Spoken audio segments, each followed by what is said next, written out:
Hello everyone. Welcome to the GOE colleges GS. मैं हूं doctor Krishnanand और आप देख रहे हैं हमारा एनसीईआरटी रिवीजन सीरीज, जिसमें अभी हम क्लास ट्वेल्थ का NCERT fundamentals of human geography कर रहे हैं। और आज इस वीडियो में हम लोग उसका चैप्टर नंबर 7 डिस्कस करने वाले हैं, जो कि है transport and communication across the world. तो हम ट्रांसपोर्ट एंड कम्युनिकेशन की डिटेल्स को समझेंगे और अलग अलग एग्जाम्पल्स देखेंगे इस पूरे चैप्टर में। और बियॉन्ड द चैप्टर भी कुछ बातें हैं जो आपको समझनी है फॉर कॉम्पिटिटिव एग्जाम, वो भी हम करेंगे। और इस वीडियो को आप आखिरी तक देखिए। वीडियो को आखिरी तक देखना ही इंपॉर्टेंट नहीं है, बट साथ साथ इसको शेयर करना भी इंपॉर्टेंट है, क्योंकि जितना आप शेयर करेंगे हम उतने लोगों तक पहुंच पाएंगे। और अगर आप पहले की वीडियोस देखना चाहते हैं तो वो हमारे प्लेलिस्ट सेक्शन में आपको मिल जाएगा।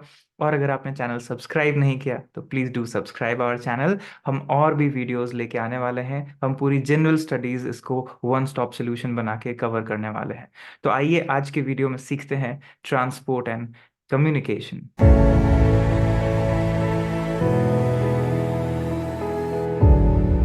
तो जैसा कि आप देख सकते हैं, ये हमारा chapter number 7 transport and communication fundamentals of human geography से। और इसमें पहला लाइन ही बहुत इंपॉर्टेंट है जो देखेंगे आप, कि नेचुरल रिसोर्स, इकोनॉमिक एक्टिविटी और मार्केट, ये नंबर 1, नंबर 2 और नंबर 3। बहुत कम ऐसा होता है कि ये 1 2 3 एक ही जगह पे मिले। अक्सर 1 यहाँ होता है तो 2 यहाँ होता है तो 3 यहाँ होता है। तो इसको जोड़ने के लिए आपको क्या चाहिए?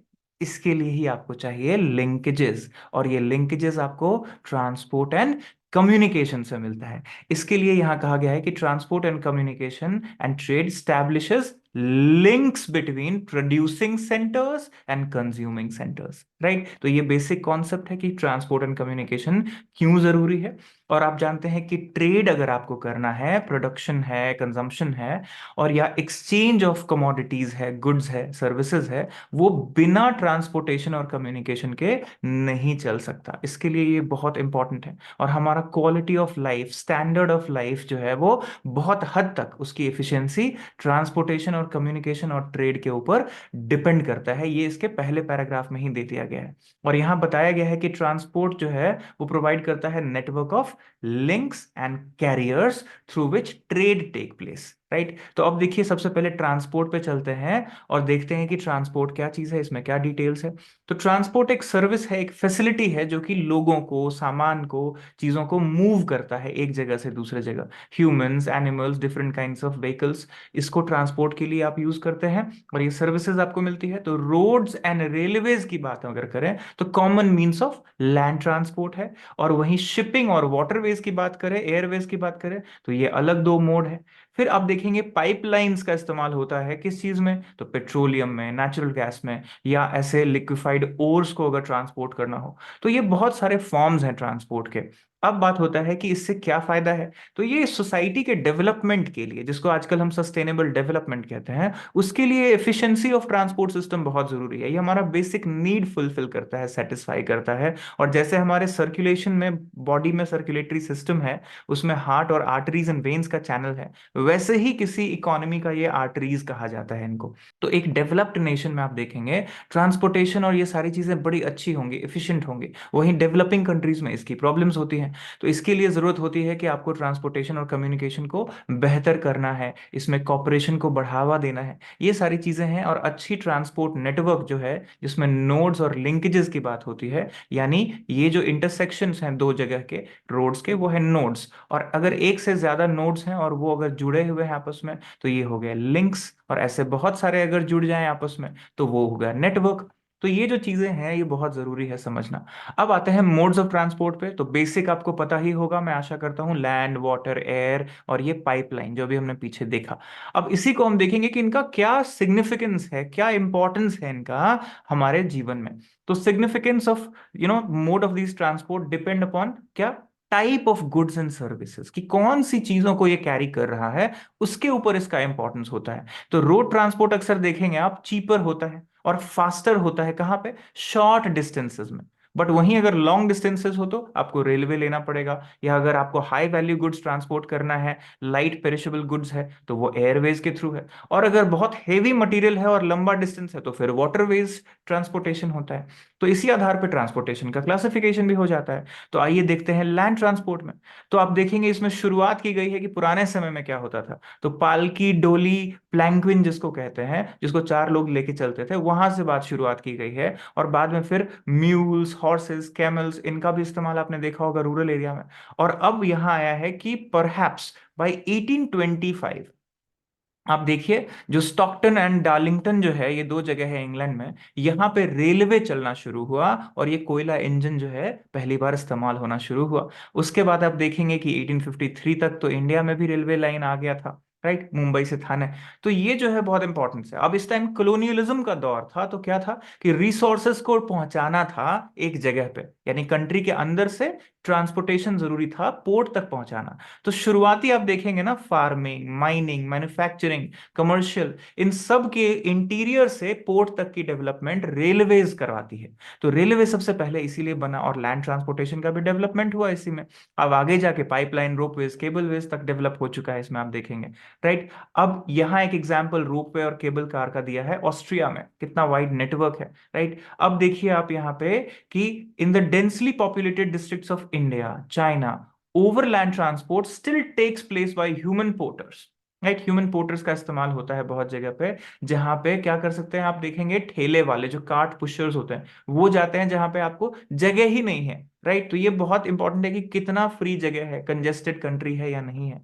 ऐसे ही पैक ऑफ एनिमल्स में देखिए, horses, dogs, reindeer, mules, camels, bullocks, इन सबको पुलिंग कार्ट्स के लिए इस्तेमाल किया गया है हिस्टोरिकली, राइट। अब आइए रोड्स पे। तो रोड बहुत इंपॉर्टेंट है मींस, और हमारे लिए ये शॉर्ट डिस्टेंसेस में इकोनॉमिकल होता है कंपेयर टू रेलवेज, राइट। तो फ्रेट ट्रांसपोर्ट, वजन का जब आप जगह से जगह ट्रांसपोर्ट करते हैं, इसका इंपॉर्टेंस बहुत बढ़ रहा है, खास करके जब से ये door step delivery, door to door service शुरू हो गया है, खास करके आप देखिए। और अब तो आप 10 मिनट में भी चीजें मंगाते हैं इंडिया में, आप देखिए इतना फास्ट सर्विस हो गया है। तो इसमें रोड्स का होना बहुत अच्छा है, होना बहुत जरूरी है, एफिशिएंट होना। और इसमें देखिए मेटल एंड अनमेटल कैटेगरी है क्लियर कट, जो आप देखेंगे हमारे यहाँ पे survey of India, census of India भी देता है metal roads, unmetal roads, village roads, rural roads, classification आपको मैपिंग की मिल जाती है वहां से, राइट। तो आप देखेंगे बहुत जगह पे ना जहाँ पे फ्लड होता है, प्रॉब्लम्स होती है बारिश में, तो वहां बह जाता है, इसीलिए मेटल रोड्स होना बहुत जरूरी है। और efficiency of railway transport system जो है वो इसीलिए बहुत इफेक्टिव सोल्यूशन होता है ऐसे जगहों पे जहां पे आपका रोड कंडीशन ठीक नहीं है। तो इसके लिए ही दोनों इंपॉर्टेंट है। अब डेवलप्ड कंट्रीज में अगर आप इसको देखेंगे तो दिया गया है कि इनके जो लॉन्ग डिस्टेंसेस लिंक्स हैं, वो मोटरवेज, ऑटोवैन्स, जर्मनी में आप देखेंगे ऑटोवैन्स कहते हैं इनको, और interstate highways for speedy movement, जो आप फ्रीवे, हाईवे कहते हैं, ये क्रिएट हुआ। वेस्ट में भी आप देखिए हर जगह पे, नॉट जस्ट जर्मनी, आपको ये कॉमनली देखने को मिलेगा। और वर्ल्ड का टोटल मोटरेबल रोड लेंथ जो है वो 15 मिलियन किलोमीटर है, जिसमें से नॉर्थ अमेरिका अकेले 33% है, जबकि वहां की पॉपुलेशन कितनी कम है। तो सोचिए कितनी एफिशिएंट सिस्टम है वहां, राइट। रोड डेंसिटी जो है वो हाईएस्ट, और हाईएस्ट नंबर ऑफ व्हीकल्स जो है रजिस्टर्ड है कहाँ पे, वेस्टर्न यूरोप में। तो आप देखिए फ्रांस में, जर्मनी में, नीदरलैंड में, राइट, इस तरफ के जो कंट्रीज हैं western Europe including United kingdom, तो यहाँ पे आप देखेंगे बहुत ज्यादा रोड डेंसिटी और इस तरह की चीजें हैं। फिर ट्रैफिक फ्लो की बात करें। अब ट्रैफिक फ्लो बहुत इंपॉर्टेंट है किसी सिटी के लिए, खास करके अर्बन एरिया के लिए। आप देखेंगे आमतौर पे आप कंप्लेन करते हैं हर शहर में जाम लग रहा है, तो कंजेशन जो है और उससे green house gas emission, multiple चीजें हो रही हैं एक साथ। तो ट्रैफिक कंजेशन जो है वो बहुत इंपॉर्टेंट है कि आप उसको ठीक रखिए, राइट। अगर आप नहीं रखेंगे तो उससे मल्टीपल प्रॉब्लम्स होंगी। एक तो ग्लोबल वार्मिंग में और ग्रीन हाउस गैस कंट्रीब्यूशन तो एक चीज है ही, उसके अलावा लोकल लेवल पे पोल्यूशन बढ़ता है, राइट। उसके अलावा आप देखेंगे कि फ्यूल कंजम्पशन ज्यादा हो रहा है। तो ये सब इनएफिशिएंट सिस्टम होता है जिसको आपको ठीक करना होता है, उसकी बात भी यहाँ कही गई है, राइट। और यहाँ पे दिया गया है कि अगर आपको बेहतर सर्विसेज देना है अर्बन एरिया में, तो आजकल क्या क्या चीज हो गया है, पार्किंग फीस को इंक्रीज करिए, mass rapid transit MRT systems को लेके आइए, बीआरटी बस रैपिड ट्रांजिट सिस्टम को लेके आइए, इंप्रूव पब्लिक बस सर्विस करिए, एक्सप्रेसवेज करिए, और मेट्रो सिस्टम को लेके आइए अगर सिटी को डिकंजेस्ट करना है तो। लेकिन इसमें लोगों का कॉपरेशन चाहिए होगा। अगर मेट्रो चल रही है शहर में और आप उसको यूज नहीं करेंगे, अपनी गाड़ी से ही जाएंगे, तो फिर उसका फायदा नहीं होगा। अगर आप 3 गाड़ियां रखते हैं तो ये बहुत ज्यादा आप कंट्रीब्यूट कर रहे हैं ग्रीन हाउस गैस एमिशन में शहर में। तो इसके लिए कहते हैं कि पीपल्स पार्टिसिपेशन भी बहुत इंपॉर्टेंट है, अवेयरनेस भी बहुत इंपॉर्टेंट है। अब आइए हाईवेज पे। तो आप देखिए 80 metre wide, separate traffic lanes, bridges, flyovers, ये सारे कैरेजवेज, ये इसके एक कॉमन आपको क्या दिखेंगे कैरेक्टरिस्टिक बड़े हाईवेज जो बनते हैं। और अभी इंडिया में कितना डेवलपमेंट हुआ हाईवेज को लेके, आप देखिए न्यूज में रहता है हमेशा। तो नॉर्थ अमेरिका में देखिए हाईवे डेंसिटी बहुत हाई है, 0.65 किलोमीटर पर स्क्वायर किलोमीटर है। Right, every place is with in 20 kilometre distance from a highway. ये बहुत इंपॉर्टेंट है कि आपका जो मेजर जगह है वो हाईवे से कितनी दूरी पे है, ये भी फैक्टर है। राइट, पैसिफिक कोस्ट जो वेस्ट कोस्ट है वेल कनेक्टेड है, अटलांटिक कोस्ट जो है ईस्ट कोस्ट वो भी। राइट, तो ये सारा चीज यहाँ है मेक्सिको में, कनाडा में। और कनाडा में देखिए कैनेडियन हाईवे जो है, जो वैंकूवर है ब्रिटिश कोलंबिया में वेस्ट टू कोस्ट, वहां से सेंट जॉन सिटी है न्यू फाउंडलैंड ईस्ट कोस्ट, वहां को कनेक्ट करता है। एंड अलास्कन हाईवे भी है जो एडमॉन्टन जो है कनाडा में, वहां से एंकरेज को अलास्का को कनेक्ट करता है। तो बहुत लंबे लंबे हाईवेज बने हुए हैं यहाँ पे।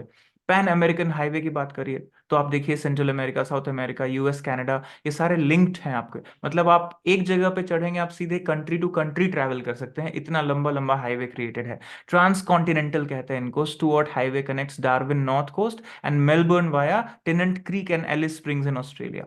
तो ये भी आप देख सकते हैं। अब आप देखिए कि रशिया में जो है डेंस हाईवे नेटवर्क है, और बहुत सारा तो उनका अंडरग्राउंड भी है। राइट, तो आप मॉस्को व्लादिवोस्टोक हाईवे सर्विसेज को देखिए, यहाँ पे चाइना में देखिए, शंघाई में, ग्वांगझाओ में, बीजिंग में, कितने सारे जो है नेटवर्क्स हैं इसके। फिर इंडिया में आ जाइए तो हमारा गोल्डन क्वाड्रिलैटरल है, और जो नेटवर्क ऑफ हाईवे है between all the major cities. Right, Africa में देखिए एल्जियर्स टू कॉन्करी है गिनी में। ऐसे कायरो से आप केप टाउन जा सकते हैं, इतना लंबा हाईवे क्रिएट हो रहा है। राइट, तो ये सारी चीजें हैं। आप देखिए बॉर्डर रोड्स हमारे यहाँ पे भी जैसे बहुत इंपॉर्टेंट है। हमारे यहाँ पे बीआरओ बहुत काम करता है बॉर्डर रोड के लिए। ये इंटीग्रेट करता है बॉर्डर एरियाज, जनरली लो पॉपुलेटेड होता है, मार्जिनल कम्युनिटीज होता है, उसको मेजर सिटीज से जोड़ने का काम करता है, ये नेशनल इंटीग्रेशन का काम करता है, ये बहुत जरूरी है। फिर आइए रोडवेज से अब चलते हैं रेलवेज पे। तो रेलवे जो है, रेलवे गॉज के हिसाब से जो चलता है वो वैरी करता है। मतलब ब्रॉड गेज जो है 1.5 मीटर से ज्यादा, और स्टैंडर्ड 1.44 मीटर, और मीटर गेज 1 मीटर। राइट, और उससे भी स्मॉलर गेज होता है सब मीटर गेज। तो इतने सारे गेज हैं, मतलब ये आपको ट्रैक्स के बीच की जो है चौड़ाई बता रही है। राइट, तो इसी के हिसाब से आप उसके ऊपर फ्रेट ला देंगे या स्पेस क्रिएट करेंगे। तो ये कम्यूटर्स ट्रेन बहुत पॉपुलर है यूके में, यूएसए में, जापान में, और हमारे यहाँ पे इंडिया में। राइट, आप देखेंगे हर दिन लोग कहाँ से कहाँ ट्रैवल करके जाते हैं और फिर वापस आते हैं। अब तो मेट्रो सिस्टम भी आ गया है, रैपिड रूट्स आ गए हैं, ट्रांजिट सिस्टम आ गया है। And there are about 13 lakh kilometre of railways open to traffic. Right, आप देख सकते हैं यहाँ पे। अब ट्यूब सिस्टम भी है, जैसे वियना है वहां पे। अब ये देखिए कि लिखा गया है 4,40,000 kilometre of railways, most of which double और मल्टीपल ट्रैक्ट है, कहाँ पे, यूरोप में। राइट, बेल्जियम में हाईएस्ट डेंसिटी है 1 kilometre of railway for every 6.5 square kilometre area connectivity. Right, अब देखिए यहाँ पे पेरिस में, लंदन में, ब्रुसेल्स में, मिलान, बर्लिन, वर्सो, इन सब में बहुत इंपॉर्टेंट रेल हेड्स है। अंडरग्राउंड रेलवेज जो है वो लंदन में, पेरिस में बहुत इंपॉर्टेंट है। यूरो टनल ग्रुप ने इसको बनाया और क्रिएट किया और उसको ऑपरेट कर रहे हैं। ट्रांस कॉन्टिनेंटल रेलवेज भी चल रही है वहां पे। राइट, रशिया में आप देखेंगे तो आपको 90% ऑफ द कंट्री जो है वो आपको दिखेगा रेलवे नेटवर्क से connected across Ural mountain systems. And underground railways जो है यहाँ बहुत इंपॉर्टेंट है, कि ऊपर जोग्राफिकली आप देखेंगे बहुत ठंडा है कंट्री, तो अंडर से भी पासिस में बहुत इंपॉर्टेंटली चलता है यहाँ पे। फिर नॉर्थ अमेरिका में आइए, 40% ऑफ द वर्ल्ड यहाँ पे कवर्ड है, आप देखिए सिर्फ नॉर्थ अमेरिका में। मोस्ट डेंस रेल नेटवर्क यहाँ पे, हाईली इंडस्ट्रियलाइज रीजन जो है ईस्टर्न यूएसए में, ग्रेट लेक्स एरिया में, कनाडा में। राइट, इन सब एरियाज में आपको बहुत सारा देखने को मिलेगा। और ऑस्ट्रेलिया में देखिए 40,000 kilometre of railway, 25% in New South Wales alone. अब यहाँ सारा का सारा कनेक्टिविटी एक्चुअली मिनरल बेल्ट पे है। लोगों का पॉपुलेशन इतना नहीं है यहाँ पे, लेकिन हम लोग के यहाँ क्या होता है कि पॉपुलेशन भी एक पैरामीटर होता है मेजर, बट यहाँ इकोनॉमी इज मेजर पैरामीटर। अब साउथ अमेरिका में कॉफी ग्रोइंग रीजन्स को कनेक्ट करना था, तो 40% of south America trade route है। आप देखिए पेरू में, बोलिविया में, इक्वेडोर, कोलंबिया, वेनेजुएला, यहाँ पे सब सिंगल ट्रैक रेल लाइंस बने हुए हैं जो इंटीरियर से पोर्ट तक सामान को लाते हैं। राइट, ब्यूनस एरीज है अर्जेंटीना में, उसके बाद देखेंगे वल्पराइसो है चिली में, और फिर एंडीज माउंटेन्स के थ्रू जो आप देखेंगे उस्पलता पास को थ्रू ये जाता है 3900 मीटर से भी, यहाँ भी कनेक्शन है आपको। फिर जापान, चाइना और इंडिया, आप देखिए यहाँ पे कितना थिकली पॉपुलेटेड एरिया से रेलवे गुजरता है। और यहाँ पे तो फास्ट रेलवेज जो है वो चलते हैं। तो आप देखिए जो आप बात करते हैं कि ये क्विंघाई तिब्बत ट्रेन जो है, ये भी यहाँ पे एक बहुत इंपॉर्टेंट ट्रेन जो है चाइना ने शुरू किया। और इसमें आप देखिए बहुत सारे जो हाई स्पीड ट्रेन्स हैं, जिसको आप देखते हैं कि जापान में, जर्मनी में, चाइना ने चलाया। ये हाई स्पीड ट्रेन्स इसलिए क्योंकि कंट्री के वन एंड से दूसरे एंड तक लोग जा सकें बहुत तेजी से। इससे क्या होता है, आपका टाइम बचता है, इकोनॉमिक एफिशिएंसी भी आती है। तो आप देखिए, आप यहाँ पे अफ्रीका में देखिए 40,000 किलोमीटर ऑफ रेलवेज, लेकिन ये जो है इतना ज्यादा नहीं है, सिर्फ माइनिंग एरियाज में, खास करके gold, diamond, copper mining activities को लेके यहाँ पे ज्यादा है। तो आप इंपॉर्टेंट रूट्स अगर देखेंगे तो यहाँ पे दिया गया है चार इंपॉर्टेंट रूट्स। एक है Venezuela railway through Angola, Katanga, Zambia copper belt. फिर टंजानिया रेलवे है जाम्बियन कॉपर बेल्ट के थ्रू यहाँ पे। फिर railway through Botswana and Zimbabwe वाला एरिया, आप साउथ में चले जाइए तो साउथ अफ्रीका नेटवर्क में। और फिर है blue train from Cape Town to Pretoria, आप साउथ अमेरिका, साउथ अफ्रीका में देखेंगे, राइट। और बाकी कुछ कुछ कंट्री में है, लेकिन इतना ज्यादा नहीं है developed, mainly because of mineral resources, right. अब ट्रांस कॉन्टिनेंटल रेलवेज की बात करें तो इसमें सबसे बड़ा नाम आता है ट्रांस साइबेरियन। ट्रांस का मतलब क्रॉसिंग, राइट। तो क्रॉसिंग मतलब एक एंड से दूसरे एंड पूरा क्रॉस कर रहा है। तो अब देखिए सेंट पीटर्सबर्ग से व्लादिवोस्टॉक जो है पैसिफिक कोस्ट पे, वहां तक कनेक्ट होता है। 9,332 किलोमीटर का ये ट्रांस साइबेरियन रेलवे बहुत फेमस है। और यूराल माउंटेन्स को क्रॉस करता हुआ ये इस रिवर को कनेक्ट करता हुआ ये मूव करता है, राइट। यहाँ पे सब बातें दी गई हैं। ट्रांस कैनेडियन रेलवेज भी वैसा ही है, 7,050 किलोमीटर लंबा है, जो कनाडा में हेलिफैक्स है और वैंकूवर है, दोनों ईस्ट कोस्ट और वेस्ट कोस्ट को कनेक्ट करता है। और 1886 में आप देखिए इसका कंस्ट्रक्शन हुआ था शुरू। तो ये सारी चीजें यहाँ दी गई हैं। क्यूबेक और मॉन्ट्रियल इंडस्ट्रियल रीजन है, प्रायरी रीजन है, सबको कनेक्ट करता है। ऐसे ही आप देखिए लेक लेक वाला जो एरिया है, ग्रेट लेक्स वाला एरिया, उन सबको कनेक्ट करता है। और यहाँ पे आपको मैप में भी दे दिया गया है, ये है जो ट्रांस साइबेरियन, सेंट पीटर्सबर्ग कहाँ पे, बाल्टिक सी के ऊपर, राइट। और कहाँ ये व्लादिवोस्टॉक जो है पैसिफिक में ओपन होता है। तो आप सोचिए कि पूरा कनेक्टिविटी रशिया का इस ट्रांस साइबेरियन रेलवे से है। तो ये बहुत इंपॉर्टेंट है। ऐसे ही आप यहाँ पे कनाडा में देख रहे हैं, जो वैंकूवर है, विक्टोरिया है, वहां से सीधा यहाँ पे हैलिफैक्स, सिडनी, ये वाला area. So it's almost almost ये जो 49th पैरेलल है, इसके पैरेलल चल रहा है ये लाइन आप, राइट। अब ऐसे ही ऑस्ट्रेलिया में भी ट्रांस कॉन्टिनेंटल रेलवे है, जो कि आप देखेंगे सिडनी वाला है, जो ईस्ट कोस्ट पे और पर्थ को कनेक्ट कर रहा है, वेस्ट कोस्ट से पर्थ और सिडनी। तो आप इससे जा सकते हैं, राइट। अब देखिए एडिलेड और एलिस स्प्रिंग वाला भी लाइन है। अब ऐसे ही एक नेम है ओरिएंट एक्सप्रेस, इसको जरूर ध्यान रखिएगा, इसको मैं वीवीआई मार्क कर रहा हूँ, कि पेरिस से Istanbul through Strasbourg, Munich, Vienna, Budapest, Belgrade, ये यूरोप का बड़ा इंटरेस्टिंग सा एक लाइन है, राइट। और आप अगर जर्नी टाइम देखेंगे लंदन से इस्तांबुल का, तो 96 आवर्स है against 10 days by sea route. ये बड़ा इंटरेस्टिंग है। और इसको ओरिएंट नाम क्यों दिया गया है, क्योंकि ये ईस्ट की तरफ जाता है। ओरिएंट का मतलब होता है ईस्टवर्ड कनेक्शन वाला, राइट। अब प्रपोजल क्या है, ट्रांस एशियाटिक रेलवे लिंक करने का, इस्तांबुल से बैंकॉक तक, via Iran, Pakistan, India, Bangladesh and Myanmar. But इसमें क्योंकि कंट्रीज के बीच में आपस में तालमेल होना जरूरी है, इंटरनेशनल रिलेशंस अच्छी होनी चाहिए, तभी ये बन पाएगा, राइट। अब वाटर ट्रांसपोर्ट को देखिए तो बहुत चीपर होता है, क्योंकि फ्रिक्शन कम होता है, आसानी से ट्रांसपोर्ट होता है। और इसमें सी रूट्स, यू नो, वो कनेक्ट करना है इनलाइन वाटरवेज से, और फर्दर कनेक्टिविटी होगा। यहाँ मैप में आपको ऑस्ट्रेलिया का पर्थ और सिडनी का कनेक्शन भी दे दिया गया है, इसको आप देख सकते हैं यहाँ पे। अब सी रूट्स की बात करें तो हाईली ट्रैवर्सेबल है सारे डायरेक्शन में, 70% ओशन है हमारे पास, राइट। तो इसको आप सबसे चीपर मीन्स कहिए, और बहुत टाइम से इसी के थ्रू हम बड़े बड़े फ्रेट कॉरिडोर्स बना के इसको यूज कर रहे हैं नेविगेशन के लिए। तो इसमें बड़े बड़े टैंकर्स, पेरिशेबल गुड्स को शिप कर रहे हैं, और इसमें जो कंटेनर्स और कार्गोज हमने क्रिएट किया है, इसको बहुत सोफिस्टिकेटेड लेवल पे हमने बना लिया है, ताकि हम पेरिशेबल गुड्स, जो खराब होने वाले भी सामान है, उसको भी एक कॉन्टिनेंट से दूसरे कॉन्टिनेंट पहुंचा सकते हैं। अब इसमें देखिए नॉर्थ अटलांटिक का यहाँ पे सी रूट दिया गया है, नॉर्थ ईस्टर्न यूएसए से नॉर्थ वेस्टर्न यूरोप को जा रहा है। तो आप देखिए मैप में, आपको शायद ज्यादा बेहतर समझ आए। ये न्यूयॉर्क से जो लंदन वाला कनेक्ट है, ये रूट है एक रूट। फिर आप देखिए ये एक लंबा रूट है। फिर आप अगर देखिए पैसिफिक का ट्रेड रूट देखिए, तो एक ये रूट है, एक होनोलुलु है यहाँ पे हवाई में, उसके थ्रू आपको पनामा के थ्रू रूट है। तो आप इधर पनामा कैनाल बनने से रूट हो गया। फिर ऑस्ट्रेलिया से देखिए एक इधर रूट है, राइट। ऐसे ही आप देखिए ये वाला रूट जो है ट्रेडिशनल, और एक हमारा गल्फ से और ईस्ट एशिया से कनेक्ट है। तो आप देख सकते हैं, फिर इंडिया से ये वाला कनेक्ट जो आपको दिखता है, ये सब मैप के थ्रू आप देखिए, यही बात है यहाँ पे लिखा गया है। तो आप देखिए ये जो इंपॉर्टेंट है यहाँ पे, 1/4 of the world's foreign trade moves on this route. ये जो रूट आपको दिया गया है, इसमें 1/4 जो है मूव करता है आपका क्या, वर्ल्ड का ट्रेड। नॉर्थ अटलांटिक सबसे बिजिएस्ट माना जाता है यहाँ पे, राइट। इसको बिग ट्रंक रूट भी कहते हैं, इसको ध्यान रखिए। और मेडिटेरेनियन जो है, इंडियन ओशन सी रूट जो है, ये बहुत पुराना रूट है। Port Said, Aden, Mumbai, Colombo, Singapore को कनेक्ट करता है। इसमें सुएज कैनाल है, और केप ऑफ गुड होप वाला रूट है जो आपने मैप में देखा, राइट। तो ये बहुत इंपॉर्टेंट है यहाँ पे। तो ये जो सुएज कैनाल है इसके थ्रू हम ट्रांसपोर्ट करते हैं। अगर सुएज कैनाल ब्लॉक हो जाएगा तो गल्फ का पूरा ट्रेड रुक जाता है। अभी आपने पीछे सुना होगा न्यूज में, एक शिप अटक गया था, right. Cape of Good Hope जो है वो पुराना रूट है, राइट। तो वो पूरा यूरोप से अफ्रीका एशिया को कनेक्ट करने के लिए, तो इसके लिए यूज किया जाता है, अभी भी होता है यूज। और रिच नेचुरल रिसोर्सेज है जहाँ पे gold, diamond, copper, tin, groundnut, south Africa में और बाकी जगह पे ये बड़ा इंपॉर्टेंटली इस रूट पे ट्रांसपोर्ट होता है।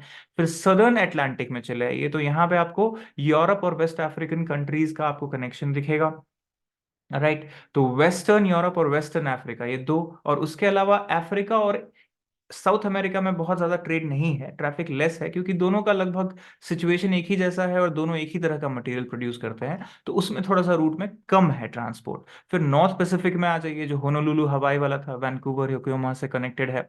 फिर आप इधर अगर देखेंगे कि Vancouver, Seattle, Portland, San Francisco, Los Angeles, ये जितने हैं अमेरिकन साइड पे, और दूसरे साइड एशिया साइड पे योकोहामा, कोबे, सांघाई, हांगकांग, तो पूरा पैसिफिक ट्रेड का ये एरिया है सिंगापुर तक, राइट। सिंगापुर बहुत इंपॉर्टेंट जंक्शन है। और साउथ पैसिफिक सी रूट जो है, उसमें आप देखिए जो ऑस्ट्रेलिया और न्यूजीलैंड वाला एरिया है, वो पनामा कैनाल के थ्रू जो है फर्दर आगे अमेरिका साइड को ट्रांसपोर्ट करता है। अब कोस्टल शिपिंग में शिपिंग कैनाल्स का इस्तेमाल है, तो पनामा कैनाल और सुएज का एग्जाम्पल है, राइट। अब यहाँ सुएज कैनाल के बारे में दिया गया है 1869 में, यहाँ पे आप देखिए कंस्ट्रक्शन हुआ था।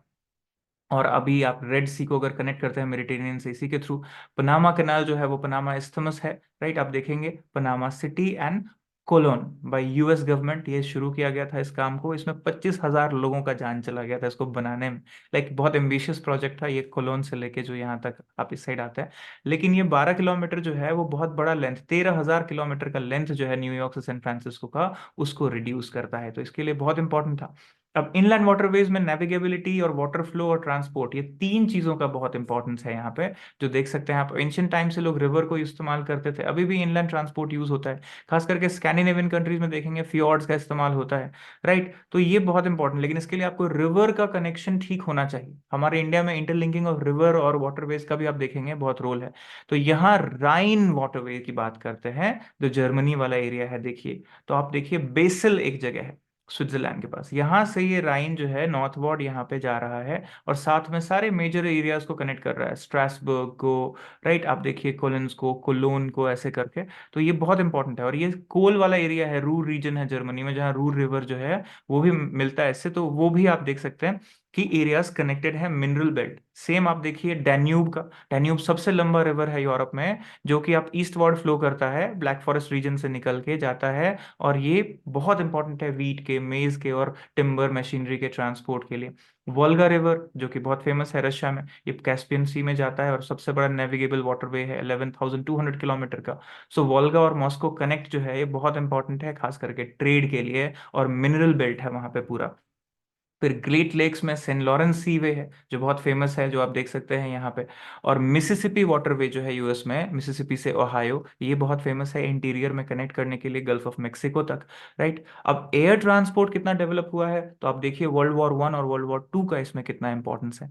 और खास करके ऐसे एरियाज में, जैसे हिमालय में कुछ एरिया है जहाँ पे लैंडस्लाइड हो जाता है, तो हम रोड से नहीं जा पाते, लेकिन एयर लिफ्ट करते हैं, चीजें करते हैं। तो एयरवे बहुत इंपॉर्टेंट हो गया है, खास करके ऐसे एरियाज में। इसमें यूएस और ब्रिटिश फोर्सेस ने शुरुआत जो की थी वो बहुत अच्छी की थी, और यहाँ से फिर पूरे वर्ल्ड में इसका जो तरक्की हुआ है वो आप देख सकते हैं, हमारे इंडिया में भी आप देख सकते हैं आप। तो आप देखिए कि कोई भी जगह 35 घंटे से ज्यादा दूर नहीं बचा पूरी दुनिया में। ये इतना डेवलप हमने कर लिया पिछले 100 सवा 100 साल में, राइट। तो ये सिविल एविएशन मिनिस्ट्री जो है हमारा, वो देखता है इस चीज को। यूएस में पोस्ट वॉर जो है इंटरनेशनल सिविल एविएशन क्रिएट हुआ, और इसके साथ सुपरसोनिक एयरक्राफ्ट, सुपरसोनिक जेट्स, ये सब शुरू हुए। और इंटरकॉन्टिनेंटल एयर रूट्स भी जो है वो शुरू हुआ। यूएस से अलोन 60% ऑफ द एयरवेज को अकाउंट करता है। बाकी जो मेजर सिटीज हैं वो कनेक्टेड हैं, राइट। आप कहीं से कहीं जा सकते हैं। और 10 to 35 लैटिट्यूड जो है, इसी में सबसे ज्यादा सर्विस चलती है इसके, आप देखेंगे, क्योंकि सबसे ज्यादा मेजर कंट्रीज का कनेक्ट इसी के बीच में है। और पाइपलाइंस जो है वो, जैसे आप देखिए एलपीजी का कनेक्ट है, या मिल्क को भेजने के लिए है, या ऑयल को भेजने के लिए है, ये सारा दिया हुआ है यहाँ पे। मेजर एयरपोर्ट्स भी दिया गया है, आप मैप में देखिए। और 17% ऑफ ऑल फ्रेट जो है आप देखेंगे, वो सिर्फ और सिर्फ यूएसए में पाइपलाइन के थ्रू ट्रांसपोर्ट हो रहा है। पाइपलाइंस बहुत इंपॉर्टेंट है, खास करके मिनरल को ट्रांसपोर्ट करने के लिए। एक प्रपोजल भी है इंडिया ईरान को कनेक्ट करना, लेकिन बिकॉज बीच में पाकिस्तान है और पाकिस्तान के साथ हमारे टर्म्स अच्छे नहीं हैं, तो वो जो है अंडर पाइपलाइन है इशू। और कम्युनिकेशन जो है इसके साथ एज इम्पोर्टेंट। तो पहले टेलीग्राफ से शुरू हुआ, रेडियो से लेके आप देखिए टेलीफोन से, और अभी मोबाइल फोन और सैटेलाइट फोन तक आ गए। ये ऑप्टिकल फाइबर जो है इसमें इसने ब्रेक थ्रू कर दिया आपको सारे टेलीकॉम कंपनीज को लेके। तो इसमें कॉपर केबल सिस्टम्स में ऑप्टिकल फाइबर केबल्स आ गए अब। डिजिटलाइजेशन हो चुका है सारी चीज़ों का। सैटेलाइट एज में हम चल रहे हैं, and you know what great work ISRO is doing, आपको पता ही होगा। तो ये सब चीज़ें हैं 1970 से यूएसएसआर ने शुरू किया, और हमने भी लॉन्च किया आर्यभट्ट, भास्कर, रोहिणी, उसके अलावा एप्पल जिसको एरियन पैसेंजर पेलोड एक्सपेरिमेंट कहते हैं, राइट। और इसके बाद आप देखेंगे इनसैट जब से आया तब से हमारा और बेटर कम्युनिकेशन शुरू हो गया।